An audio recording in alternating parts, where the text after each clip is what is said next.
अस्सलाम वालेकुम। कपड़े सिलाई में खुशामदीद। तो आज की इस वीडियो में मैं आप लोगों को सिखाऊंगी कि किस तरह से मोतियों वाली लेस हम चाक और दामन पर और स्लीव्स के आगे लगा सकते हैं। सिल्क का पल्टा मैंने 3.25 इंच चौड़ाई के हिसाब से कट कर लिया है और लंबाई भी मैंने तिरछे जोड़ लगा लिए हैं। सबसे पहले चाक दामन पर पल्टा या लेस लगाने के लिए हमने इस तरह से दामन की और चौक की क्रीज़ बिठानी होती है, इस तरीके के साथ साथ, ताकि हमारे चारों कोने जो हैं वो बराबर आएँ और हमारी लेस बिल्कुल सीधी परफेक्ट लगे या हमारा पल्टा बिल्कुल सीधा लगे। सबसे पहले मोतियों वाली लेस को हमने उल्टा रखना है और शर्ट हमने रखनी है सीधी। इसके मोती जो हैं वो सुई के धागे के साथ कह लें कि लगे हुए थे कि अगर एक जगह से कट करते थे तो सारे मोती निकलते हैं। तो इस जगह से किस तरह से कवर करना है वो मैं आपको आगे जाके बताऊंगी, लेकिन आपने फिटिंग की सिलाई जहाँ पर ख़त्म होती है वहाँ से ऊपर की तरफ 1.25 इंच से ये लगाना स्टार्ट करनी है और कुछ इस तरह से आहिस्ता आहिस्ता नीचे की तरफ लाते लाते आपने ये जो मोती है ना, इनको क्रीज से आगे की तरफ थोड़ा कर लेना है। ये देखें, इस तरह से रखना है ताकि जो सिलाई है ना वो बिल्कुल लेस से होती हुई नीचे हमारी इस क्रीज के ऊपर जाए और मोती जो हैं वो बाहर की तरफ हों। फिर बाद में जब हम इनको पलटेंगे तो बिल्कुल किनारे पर नज़र आएंगे। सिलाई हमारी सिर्फ जो है इसके ऊपर लगनी चाहिए। इस तरह से लेस को रखना है। यहाँ पर इस लेस को मैंने बहुत आहिस्ता आहिस्ता करके लगाया था, क्योंकि जब मैं इसको लगा रही थी तो ये मैं आगे जाकर भी आपको थोड़ा सा बताऊंगी कि जो सुई है, जो हमारी मोती के थोड़ा सा टेढ़ा होने की वजह से सिलाई जड़ की बजाय लेस की साइड पर जो टिश्यू का कपड़ा था उस पर भी लग रही थी। तो बहुत ही आहिस्ता आहिस्ता जो है इसको लगाना होता है ताकि सिलाई जड़ में रहे। अभी किसी नुकीली चीज़ की मदद से या कटर ले लें, कैंची ले लें, पीछे से थोड़ा सा आपने ये देखें, जहाँ पर सिलाई जो है ना मेरी वो चली गई, उसके मोतियों के बीच में चली गई। अभी दोबारा से मैंने थोड़ा सा उधेड़ा, यहाँ पर पीछे से 1 इंच पीछे से दोबारा से स्टार्ट करना है। ये देखें, इस तरह से सिलाई लग रही थी। इस तरह से सिलाई नहीं लगनी चाहिए हमारी यहाँ पर, बल्कि बीच में ही सिर्फ रहनी चाहिए। बिल्कुल क्रीज तक लाते हुए सुई को फिर हमने इस तरह से मोड़ लेना लेस को और इसी तरह से हमने इसका कोना बनाना है। इस जगह पर भी बड़े ही एहतियात के साथ इस तरह से ऑर्गेन्जा कपड़े को हिस्से को, लेस वाले हिस्से को हमने पीछे की तरफ करना है और आराम आराम से हाथ के साथ मशीन को चलाते हुए आपने जो है इसको अटैच करना और आगे की तरफ लेके आना है। अभी ये मैं दामन की तरफ आ गई हूँ। इस सूट का गला और इसके पैनल्स में ये डोरी मगजी किस तरह से लगाई है वो मैं नेक्स्ट वीडियो में बताऊंगी आप लोगों को। और ये धागे हैं जो कि जगह जगह पर आ रहे थे इस लेस में, ये मैं बाद में इनको कट करूंगी।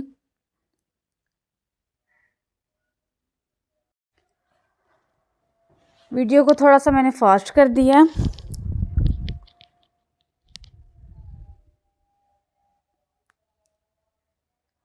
यहाँ पर फिर से इसी तरह से हमने कोना बिल्कुल पहले की तरह ही सेट करना है। ये अब हम दामन से ऊपर की तरफ जा रहे हैं।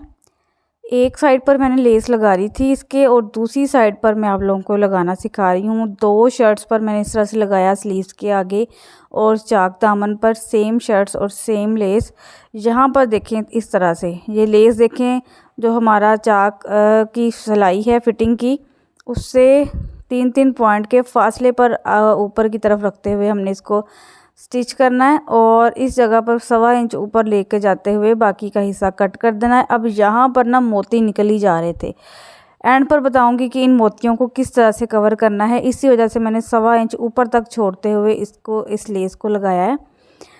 पलटा यहाँ पर इस तरह से और इस तरह से, वैसे तो हम लेस और पलटा एक ही सिलाई में लगाते हैं, लेकिन यहाँ पर हमने पहले लेस और बाद में इस तरह से पलटा। अभी बिल्कुल जहाँ पर लेस हमारी एंड हो रही थी वहीं से हमने इस तरह से कोना रखते हुए स्टार्ट करना है और आधा आधा इंच अंदर की तरफ फोल्ड करते हुए बिल्कुल बीच में रखते हुए अपने इस पलटे को हमने बड़ा टांका करके आपने, यानी कि बहुत बड़ा नहीं होना चाहिए, लेकिन 3 से थोड़ा सा ऊपर टांका करके आपने लेस लगानी है और 3 से ही ऊपर करके पलटा लगाना है, क्योंकि डबल डबल सिलाइयाँ चल जानी हैं तो फिर बारीक जो है वो सिलाई का फ़ायदा नहीं है और टाइम भी ज़्यादा लगेगा और ये होगा कि कपड़ा फिर इकट्ठा होता है ज़्यादा छोटे टांके में।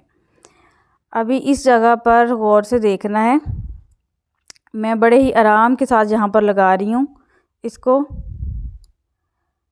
कोने तक लाते हुए वहीं से टर्न करना है और पीछे का कपड़ा इस तरह से हमने पीछे की तरफ करके रखना है और आराम आराम से यहाँ पर ना कोने की जगह पर इसको सिलाई को चलाना है। दूसरा कोना भी सेम इसी तरह से बनाना है। और अभी मैं दामन की तरफ आ गई हूँ और अभी ये दूसरा कोना हमारा फोल्डिंग एंड पर किस तरह से करनी है, कोनों की ऊपर से किस तरह से कवर करना है, वो एंड पर आप लोगों ने देखना है लाजमी। स्लीव्स पर सीधा इसी तरह से लेस जो है वो सिलाई चलानी है, लेकिन जब डबल करके तो हमने साइड फिटिंग की सिलाई लगानी है ना बाजुओं की। तो हमने क्या करना है कि शुरू से तो या तो आप सुई के साथ जो है ना वो उसको शुरू से टांके लगा लें और आगे से मशीन के साथ, या फिर थोड़ा पैर को उठाते हुए आप टांका लगाएं वहाँ पर और बाद में आगे जाके फुट को नीचे करके तो फिर आप आगे की तरफ सिलाई चला लें। ये इस तरह से जिस तरह से हमने शुरू किया था उसी तरह से चाक दामन की एंडिंग होगी और ये अब आ गया बाहर की तरफ। अभी मैं आपको बताती हूँ, सबसे पहले आपने शर्ट को सीधा करके कपड़ा सारा पीछे करके अच्छे से प्रेस लगानी है। मोतियों के ऊपर इस्त्री जो है ना तो चलती है ना ही आप लोगों ने चलानी है, सिर्फ कपड़े पर ही इस्त्री चलानी है। सबसे पहले शर्ट सारी आपने सीधी करके तो इस तरह से सीधी साइड पर प्रेस लगा लेनी है। ये कोनों पर क्योंकि डबल ट्रिपल कपड़ा इकट्ठा हो रहा है तो पहले मैंने शर्ट का कपड़ा काटा, बाद में ये जो लेस वाला हिस्सा है ना इसको मैंने छोटा सा कट लगाया है इस जगह पर। कोना किस तरह से बनाना है वो मैं आपको आगे जाके बताती हूँ। और उल्टी साइड से भी इसी तरह से यहाँ पर प्रेस लगा के अपने सिल्क के कपड़े को बिठाना है। उसके बाद अब आपकी मर्ज़ी पे डिपेंड करता है आप कितना चौड़ा पलटा रखना चाह रहे हैं। तो तकरीबन जो है वो 1 इंच या 1 इंच से थोड़ा सा ऊपर इतना बहुत है, क्योंकि ज़्यादा चौड़ा पलटा बहुत ज़्यादा भारी हो जाता है तो फिर गर्मी में इतने भारी भारी सूट पहने नहीं जाते। और इस जगह पर क्योंकि ये कवर नहीं हो रहा था तो मैंने थोड़ी सी ग्लू लगा के इसको सेट किया है और उसके बाद दामन वाली साइड पर भी इसी तरह से फोल्ड करके तो इस्त्री लगानी है, या थोड़ी थोड़ी गम लगा के इस्त्री के बाद या पिन्ने लगा के अटैच कर लें। एंड पर आप लोगों ने कोने को सेट करना है, कोनों की बारी एंड पर होनी चाहिए। पहले आपने साइडों की फोल्डिंग कर लेनी है। यहाँ पर आप सिल्क की जगह पर ट्राउज़र का पल्टा भी लगा सकते हैं, वो ज़्यादा आसानी रहे, क्योंकि सिल्क का कपड़ा जो है संभालना ज़रा ज़्यादा मुश्किल होता है।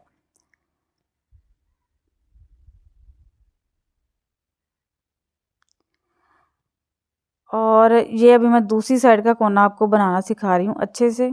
दोनों साइडों की फोल्डिंग करके तो इस तरह से हमने इसको टर्न करना है कि हमारी नोक जो है यहाँ पर बननी चाहिए।